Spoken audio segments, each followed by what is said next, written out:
Greetings and welcome to this week's episode of UC Weekly News. I'm your host, David Danto, and I've got Kevin Kieller with me. Kevin, say hi to everybody. Hello, everybody, and hello, Every, David. everybody's seen Kevin on my show multiple times. Kevin, we had one heck of a week last week, didn't we? You flew into New York, and we were doing Collaboration Week New York. And this week's show, rather than me walking around with my phone and taking little pictures of what the floor looks like and the show looks like, I figured we could just talk through it and run some clips and go over what everybody. It was really an interesting week. We had, all in about 150 to 200 people from the New York area registered for the 5 different venues, and I think everybody got a lot out of it. I didn't hear anything negative. Did you? Oh, no, it was great for me being in the Big Apple, talking about collaboration, going to all different venues. I thought it was very different than, your typical conference where you're kind of in the same place. This was even every half day, you were at a different place, which I thought was super interesting. Great content, great, presenters and great side conversations as well.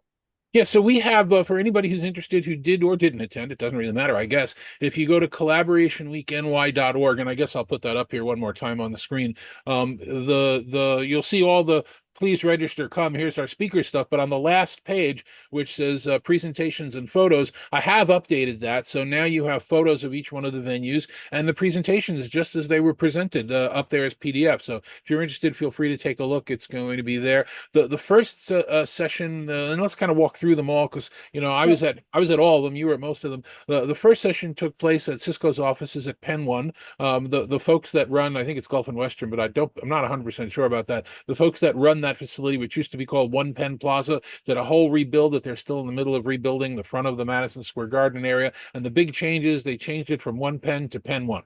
So we were all up at Penn One in Cisco's offices, and I opened up the event, and Gary Sorrentino was my special guest. He spoke. He's the global CIO of Zoom, and then we had a panel discussion up there that included I want to get the names right: Sharath Abraham of Jabra, and Kevin Hyatt of Disney, and Eric Jones of WeDot, who we were all going to be talking about hybrid. The return to work, the return to office, whether we're working remotely, whether we're dealing with this flexible working. And it turned out to be pretty much a half-day conversation about trust in the workplace.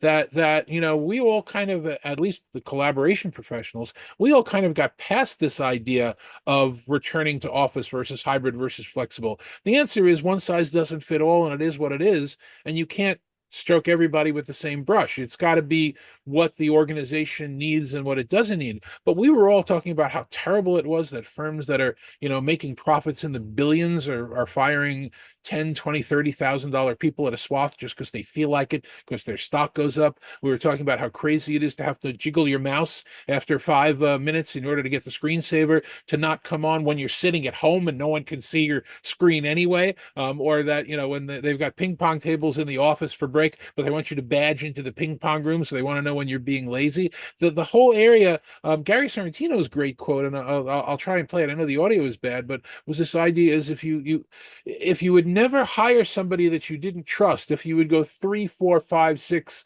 levels of interviews with somebody and only make them an offer when you really trust them, how come as soon as they start working, you don't trust them anymore? But one thing you said back there was trust. I asked this question once. I said, would you hire an employee that you don't trust? They said, never. And why, when they become an employee, do you not trust them? Yeah. And that's what we're seeing by putting the card reader outside the ping pong. And generationally, there's a shift going on in the workplace right now. Where again, us gray-haired old guys, we expected to work for an organization for 10, 20, 30 years and have reciprocal. And that reciprocal is gone. You had companies like one of the ones that you mentioned talk about how they wanted all their employees to come back to the office because company culture is the most important thing to them, and then they fired 20,000 employees with an email at midnight, busting their own culture because it's only important to them when it supports them. I think that trust with large employers is gone. What's happened? How have we eroded this situation with large organizations and middle managers to get to where we are today? And it was a really interesting conversation. Yeah, no, and I watched. I wasn't at that one because You were flying in at the time. Yeah, I was flying in at the time, but I watched the clips that I know you had posted on LinkedIn, and I thought, Gary's comment around trust, I really thought that that was insightful. And I think, initially organizations tried to say, we need people to come back to the office to improve productivity. And then I think that didn't go anywhere because, for knowledge workers, like they don't really measure productivity. Like, I often, when people say that, I'm like, well, what's your productivity today? Is it, and of course, for most people, there isn't a measure of that. Um, and then I think they pivoted and they talked about we need people to come into the office to improve innovation or collaboration. And that's a little more vague, but I think, Gary nailed it because it is a trust thing. It's that, if they say, hey, if I don't see you, I don't think you're working, which is a sad state of affairs. Um, but that seems to be, kind of where we are. And then that's created this reciprocated non-trust from the employees, right? Because if the organizations aren't acting trustworthy, I think that they've lost the trust of the employees, and that unfortunately becomes this negative spiral. So, Yeah. And honestly, I don't see a way out of it. And there's a great comment that was posted last week, and I copied it last week from the CEO of NVIDIA.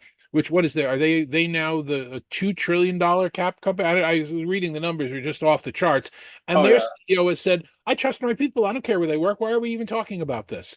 So right. there isn't a direct correlation or relevance between where you work and how successful your organization is. And in fact, I would postulate from my perspective, there is a direct correlation between allowing autonomy and flexibility to knowledge workers, clearly not frontline workers, but a knowledge worker and productivity and profitability and success. But we're still mired in this thing, and large organizations don't realize how much harder their job is going to be to recruit people going forward. While, obviously there are a lot of tech people on the street right now looking for work, 1 year, 2 year, 3 years from now, as Gen Z moves further into the workforce, when they get an offer from a company and they ask that company, well, what is my guarantee that you're not going to let me go on a whim in 3 weeks Right. from now or 3 months from now? I don't think they're going to have an answer. I think that trust is broken, and companies are going to need to start rebuilding that. It is kind of a sad situation. Yeah, no, absolutely. Two real quick comments because I know we got then the other sections. I know that Microsoft on their work trend index, they started talking about employees thriving versus just being engaged. And I think that one of the things from a thriving perspective is having that trust. And then there was a comment, I think, to the last week from what you posted from the Gary clip, and somebody was saying, and I think it was Robin from Metrigy saying, well, organizations are trying to, I don't know, like honor their real estate investments. But I'm like, the investment is a sunk investment. This is like business 20. It's like a sunk cost. So if the way you're trying to leverage your investment is to disenfranchise your employees, now you got two bad things. Like they're unrelated. Yeah. Like you got to solve the real estate investment thing, but forcing people back to the office that don't need to or don't want to come back to the office, that does nothing for your real estate investment, and it definitely craters your employee engagement, right? So, Yeah, don't do that. Yeah. I had, I have a great track record. If anybody looks at my articles, I have a great article on LinkedIn called Crystal Balls. But anyway, I have a great track record of predictions in our industry going back 15 or 20 years. And I predicted we'd stop talking about this by the end of this year, by the end of 2024, we'd hit some sort of equilibrium and we'd not be talking about this return to the office versus flexible versus whatever. I'm not sure now. I think, we're built, it's digging itself in deeper. So we'll have to kind of revisit it after Enterprise Connect and Infocom and see what other people think. But it was definitely interesting. And then the next session took place at Planar. Thank you, Planar. Thank you, Cisco, for hosting us in the morning. Thank you, Planar, for hosting us the first day in the afternoon.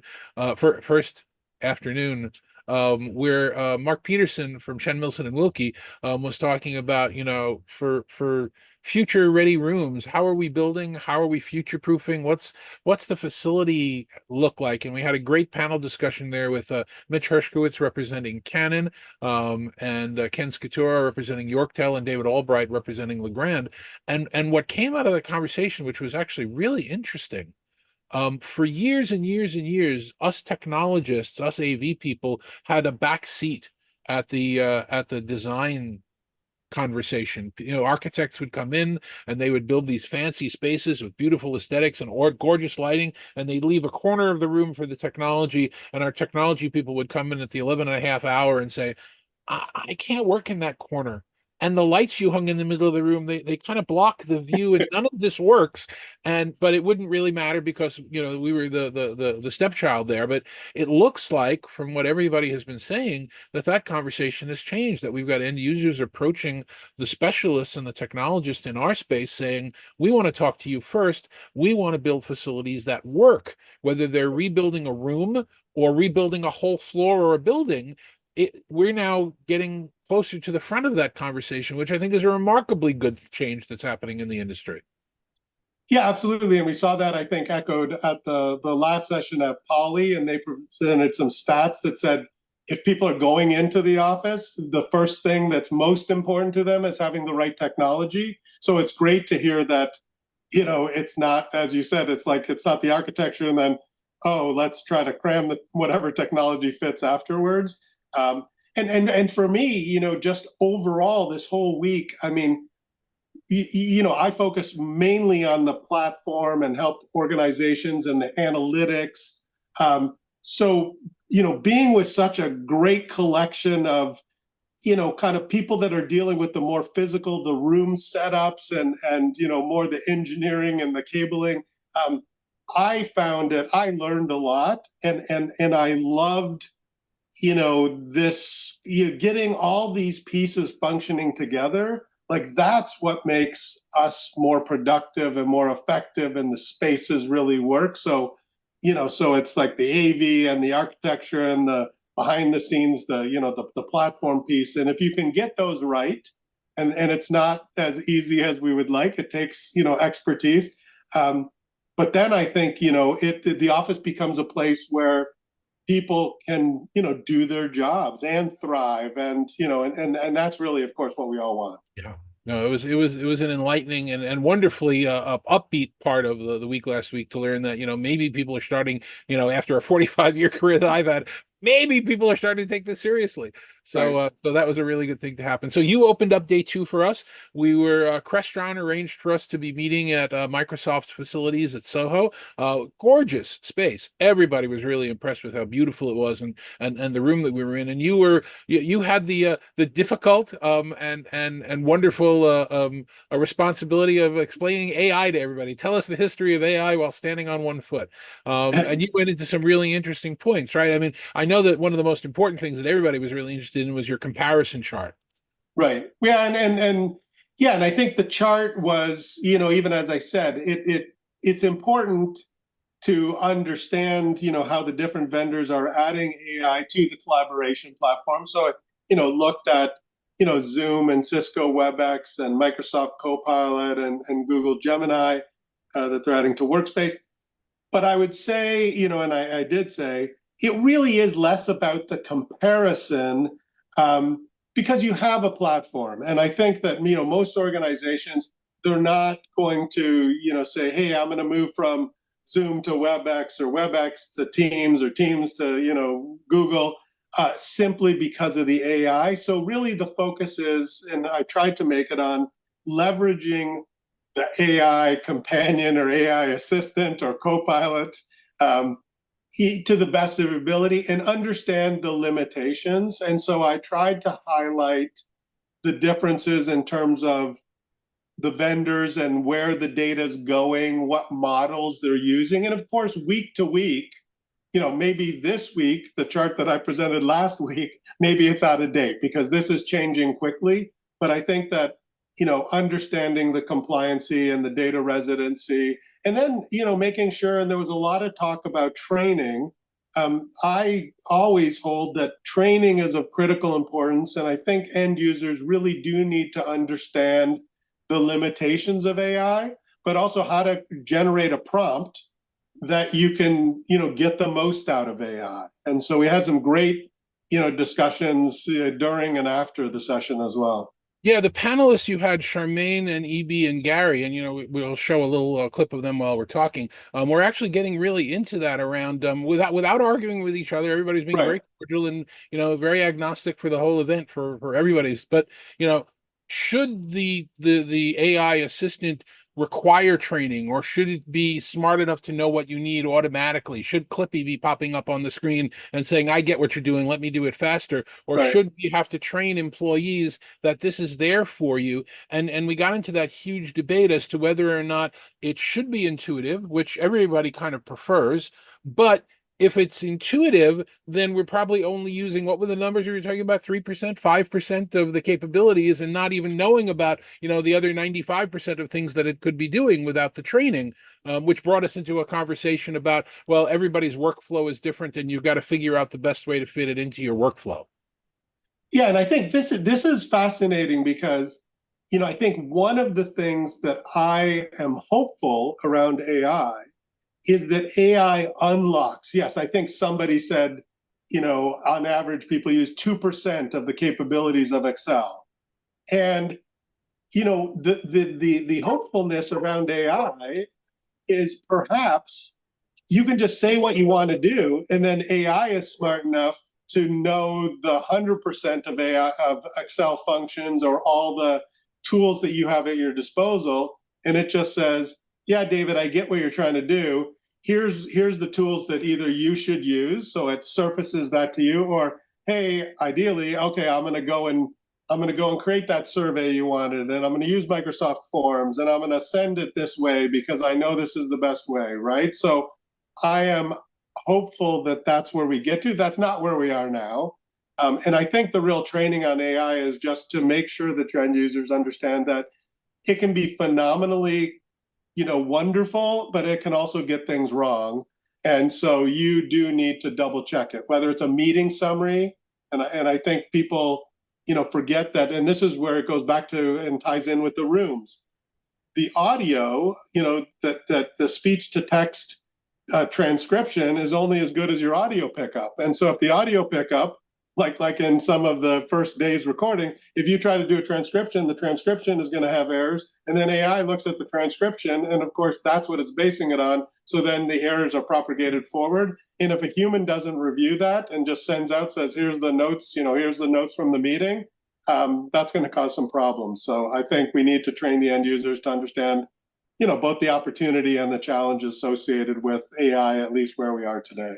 Yeah, we may be creating less and editing more in an AI-based future, but I'm not 100% sure if that means it's going to be less work or more work, and I don't think anybody knows. And we also brought up the litigation possibility of Yes. training that took place. So I've always been always the last year been advising caution that people absolutely need to understand what's going on in the world of AI and AI assistants and should be trying them and experimenting and learning. But I wouldn't be relying on them yet because I think it's a questionable. We don't know where any of this is going. And as you pointed out, the best piece, and I'll play this clip because it was funny, that it is changing daily, even asking Copilot how many Copilots there are, that was one that was not a very clear answer that it didn't know. And I love how you phrase this. Let me share with everybody. I don't know, where Zoom says, and they focus on simplicity. And if you look at whatever option Zoom provides, whether it's on messages or, they focus on, let's provide a few options. Microsoft says more is more. If we can make 3 ways to do the same thing, we'll do that. So if there's a big organization with a lot of different development teams, there are a lot of Microsoft Copilots. So the $30 per user per month is specifically Copilot for Microsoft 365. I would say that's the primary Copilot that gets surfaced inside your Microsoft Office suite. But there are many different Copilots, and some of these have different license prices. I'll just quickly go through a few just so you understand. I asked Copilot how many Copilots there were, and it said there was 7, and then I was feeling pretty smug because I said, I know of 8. But then I sent this to my colleague, and he said, well, you actually forgot Copilot for Security, which is another Copilot, but it's available right now in an early access program, invite only. So I don't know, maybe I kind of got it right. So now that it's a week later, how many Copilots do you think there are? Well, even when I put that slide together, I was feeling very, and I said, I feel very smart because Copilot said there's 7. I said, I'm smarter than you, Copilot. I said there's 8. But then I said it to my colleague, and he said, you missed one, Copilot for security. So I think nobody knows how to count them because I tried to count where there were separate licenses. And that was one of the things that I highlighted in the chart. You know, you got Zoom with the AI companion that's saying anybody with a paid license, we're going to light this stuff up for free, which I think makes it easier for organizations to turn it on because there's not a financial, which is both good and bad. Because I think, you know, back to the thing, make sure your end users understand the data residency, you know, before you turn it on.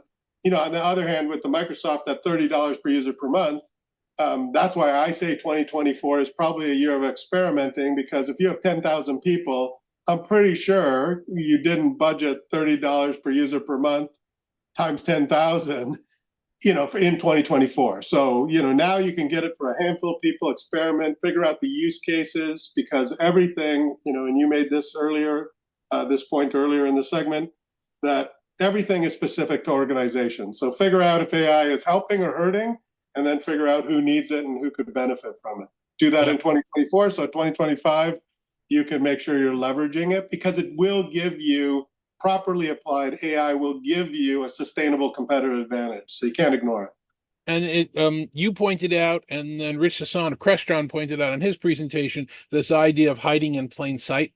Right. It was interesting because you had this slide up of a cat hiding, which I said I didn't understand because your slides are always of your dog Kai, so I didn't understand why you picked a cat there. But you know, the idea that the other pieces of AI, the machine learning, the noise reduction, the cameras that are auto focusing. When was the last time? I keep it back here so I can grab it and show it. When was the last time we picked up a remote control to adjust a camera in a conference room? You know, all this stuff is happening automatically for us now. That's been AI hiding in plain sight all along. So the only new piece is really this large language model / assistant capability, which, you know, I've been a big skeptic of it being worth $30 a user a month. But, you know, if I could get Excel to make the pie chart that I want it to make without me spending 3 hours, I'd be paying $30 a minute, you know, so you never know where any of this is going to go. Microsoft, don't listen to David. Don't listen to me, right? Yeah, Do not up the prices. Yes, I'm still using Office 2016 because I refuse to go to the cloud, but that's another. And yeah, you want me to pay every day for a license that I could buy once and use? Come on. Anyway, the next session was, what was it, Mr. Megorium's Wonderful Emporium, right? You know, that was the it was amazing. Like this gateway space was. It reminds me of the box of random cables that I have in my basement, except all these were the greatest, newest, latest prototype. So it was a fantastic space. So like none other space that I've seen. Yeah, Greg Harper, who's been doing this as long as I have. He was with the NYSSA when I was with Financial News Network, and if you look those two names up, that'll date both of us. But anyway, he has a lot of really nice toys up in this space, and he was showing us some of the latest things that he saw at CES and at ISE, and he had some of the devices there in his room, new ways of connecting technology, new ways of showing technology. He took the slide presentation, which, you know, was very carefully curated to make sure that it was agnostic across all of the sites. You're welcome. And he had it on a second screen that he developed into a 3D motion that it did it automatically. And he put it into virtual spaces. He had the new D10 bar that was up there. That was one of our sponsors. He had the new Kandau Center of Table Device. Had some really cool technology up there. And after presenting, we had a great panel discussion from, I got to get the names right, from Manish Parmar of Amicus Therapeutics, and Aaron Udler of Office Pro, and Jordan Owens of PEXIP, and talking about, you know, how do you incorporate new technology into an existing facility? Do you train people? Right. Do you see if it works and then maybe pull it back because it didn't? At what point do you determine that it's a fad or that it's not a fad and you should deploy that new technology? Really good conversation to have. And the consensus amongst all of them is we don't provide enough training. Yes, which I think, and I referenced the BC strategy study that Blair Pleasant and I did now a couple of years ago now, but yes. And then users will say they didn't get enough initial training, they don't get enough ongoing training. And certainly Aaron from Office Pro, who is in the training business, you know, is an advocate of training. But then we had a very good discussion about, okay, even if you want to train people, how do you do that effectively, right? So is that, and I think we ended up on saying, there is no right answer. So some people want on demand because they will use it. Some people say they want on demand because they'll ignore it. Still the lunch and learn and get people in a room. There was a lot of discussion about the questions that are surfaced when you're in a live session are going to be very helpful. And so I think, training, I think we ended up at training is critically important, and you need to try it in many different ways and figure out what works inside your organization. And the cynical comment about it is that every end user on the planet doesn't want to be bothered with training. They just want it to work. But Right. everybody's got a different definition of what work means. So that's never going to be equal amongst anybody. But they all think it is. They all go into a room and say, why can't this just work? And everybody says, yeah, why can't it just work? And if you ask them what that meant, they would all have a different definition for what working is. So it is definitely unique to organizations. It's unique to individuals. And what I found over the years is the answer is yes. You have to provide everything. Lunch and learns, hand over hand, on demand, make appointments. The training has to be done in a way that everybody can understand and can capture whenever they need to do it. I'm the guy when I need to replace a part in my car, I just look it up on YouTube and play the video, and then I know how to do the work. And I might do it badly, but at least I can get it done. So everybody learns differently, but we do need to make that training available. Yeah, and I think this is another place where I'm super hopeful, optimistic around AI, because whether it's in, I think you could decide that, and I think you were arguing, like, if you walk into a room and you've got a tablet or you've got your phone, maybe the room scrapes your phone and knows you got a meeting.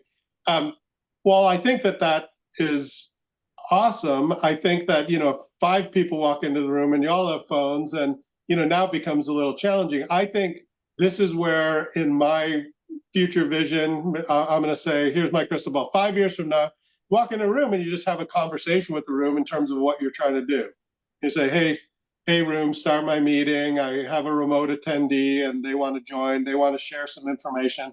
And this is where I think, AI and that natural language interface, you can unlock all of the capabilities. So all of the wonderful lighting, and I still find, I know everybody tries to make it easy and put buttons, and but to move curtains or do different lighting things, I think it'd be far easier if you just could talk to the room and say, this is what I'm trying to do. So 5 years from now, we'll play this back and see if I'm right.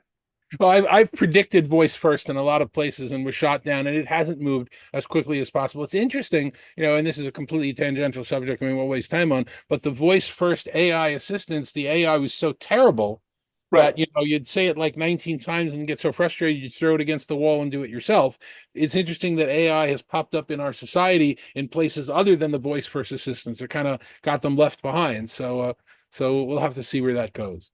And then we had our last day that was hosted by Polly, and presentations were from the team at Pace University, who are one of the few organizations focusing on bringing up the today's youth into the abilities to deal with AV and collaboration and video and provide training. There are so few organizations doing it. They went over their program and who they're associated with, and everybody in the room was really interested in how do we work with them, how do we mentor, how do we reverse mentor, how do we teach. I think it's really great on their part to have actually been able to stand up and say, look, we're taking the bull by the horns here and actually bringing the next generation of people into the workforce in these technology roles.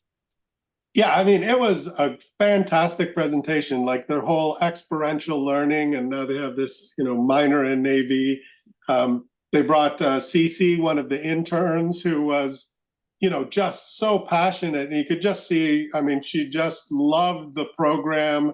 It made me want to enroll. Like the way, they're explaining their experiential exams and, working in groups with equipment, and it just sounded like a very valuable and interesting program. And I think, that is hopefully the future of education. So it was, I think you said the segment is focused on the people, and this really was a great discussion. As you said, tons of engagement from the audience and the attendees. And yeah, great. I was super fascinated to hear about that. Yeah, it was very impressive. I appreciated them taking the time, and I'm glad we were able to focus on it because it drew back to Gary Sarantino's comment for the first day, which he said the most important part about AI in enterprise is going to be the humans. Is going to Right. be the creativity and the judgment and the editing and all the rest of that. So it was a really nice throwback, and it was really good for everybody. After that, we had Ted Thompson of Poly present a little bit of how Poly sees the hybrid world. A lot of it was reviews. Some of it was some of the gear that they were working with, which was really nice. And then we had our lock note discussion, which kind of covered everything that we've talked about for our UC Weekly News segment today. The 2 points that it didn't that we haven't covered that I think came out of there, which I think were really interesting and really important. One, Ann Aaron brought up the point that it was really nice to now finally have people understand what we do for a living. One of the upsides of the horrific pandemic is that you know that stuff you do so that you could work remotely or talk to your relatives or take part in your religious ceremonies and everything else. We do that. That's what we've been doing for 20 years, or more than that. So that was a good thing to come with. And then the last point, or at least the last point I have, I'm more than open if you had another one that came because you were on that panel. Right. It was interesting that everybody really loved coming together during the week for the white spaces, for the networking, for the shaking hands, for understanding. And it brought out some of the points that were underlying all the presentations at all the facilities. The idea is we love the ability to work remotely when it's appropriate, to work autonomously and flexibly when it's appropriate. But we also, as human beings, love the ability to come together. And there is no one answer for all of those. No one is going to work 100% remotely. No one should be working 100% in the office from a flexible, work standpoint as opposed to frontline workers. The idea is coming together with purpose. We spent 3 days in New York City at 5 different spaces, coming together for a reason that everybody made time out of their day to be together, to network, to smile, to pat on the back, to share coffee, to share some wine when we did the cocktail party on Tuesday night. And the value is in all of it, is if you're going to be working with remote organizations, make sure you schedule a monthly or a quarterly or a whatever get together so people can be human beings with each other. And when you're doing an event like this, we recorded it. We couldn't do it live, and that's totally on me because we brought it together in 3 weeks as opposed to our usual 3 months. But we should be doing a remote segment so that other people can participate remotely, and we will be sharing this content across the IMCCA and other channels. So it's a blend. We're human beings, and we love coming together. Yeah, no, I think very well said. And I think that, we talked about the in-person as anchor points, either to build trust, to build awareness. Being in the different venues, as I said at the beginning of the segment, it spurs different, points of view, different thought patterns. I think that's what people hope that some virtual reality might unlock as well, as if you can, but clearly in person, that's what happens. And yeah, and then in the Poly offices, just afterwards there was an opportunity to kind of tour some of the and touch and feel and try some of the newer tech, which I appreciated, because it's one thing to see a canned demo and it's another thing to see some of the director AI stuff and the acoustic fencing, just to kind of put it through its paces, because I like to kick the tires, and it always works, of course, perfectly in the video demo, and it works really well in real life. But there are, like all things, there's limitations to the technology. So it's nice to be able to see how cool it is, and also better understand. Oh, okay, I better plan for this, right? So yeah, no, but it was. I mean, hats off to you for all the logistics of just being in 5 different places. I know every, in the morning you would every session you had to get there early just to make sure that things were set up. And yeah, so I imagine last week was certainly energizing, but I'm sure it was tiring as well. Yeah, no, I got home in the middle of the second day and took a nap after, like 600 to-dos that I had to get through at one point. You were flying home and I was flying my pillow there for a couple of hours. It was an exhausting week, but well worth it. It's the kind of things that I've been doing with the IMCCA for close to 20 years now. And the idea, I really believe firmly that all boats rise with the tide. It was so nice to have, more than a dozen sponsors of this event that believe the same way, that were, giving of their spaces or giving of their money to allow something like this to happen. And it's a very inexpensive show compared to some of the other conferences that take place, because we don't spend any money on the facilities. They're provided by the venues in the city. So it just works out really well. And I'm really glad you were able to participate this year. Hopefully you'll participate again when we do them again. We used to do them 2 or 3 times a year. This is the first time we've done it since February of 2020. So that was one of the slides that we had up. We all met in February and then the world shut down. So it's kind of nice, even though we've been going to trade shows for a year now. It's kind of nice to sort of reopen this bracket on the world and have everything come back up. So thanks for coming. Thanks for joining. Thanks for chatting about it with me today.